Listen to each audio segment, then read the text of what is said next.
Saan mga kabiyahe?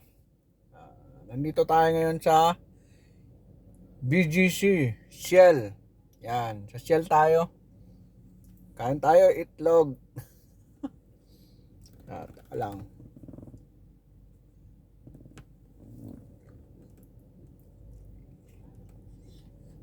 Mm. Sarap ng itlog. Lakas ng ulan kanina.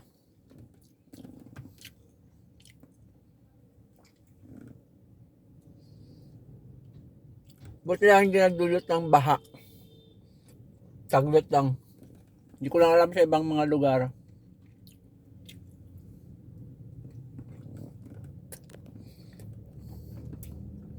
Yun.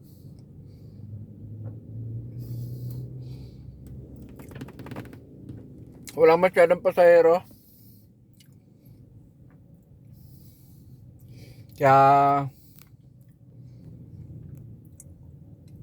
actually mula ng umaga hanggang ngayon at ano na tayo ngayon? 11, no. 10:30.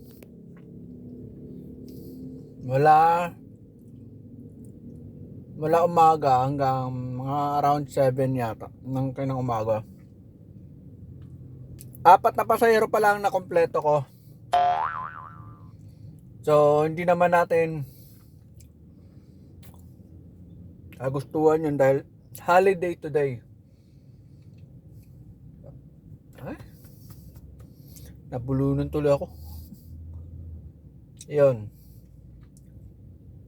Holiday kasi ngayon. Kaya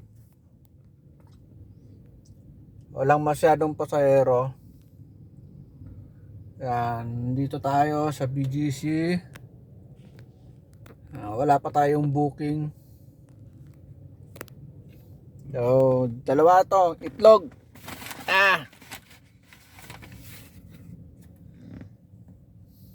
Mayroon pa ako isa. Yan. Okay, so tingnan natin mamaya hanggang alas 12. Sana makaabot ako ng kahit 5 pasahero. Medyo mababa pa naman yung ano. Yung malaki lang sa akin mula Tacloban hanggang BGC. Hindi, joke lang. Mula tawag to. Mula Monumento hanggang dito. So bali 600 something yung ano niya, yung pamasahe niya. Hindi ako nagkakamali. Tingnan natin sa ano.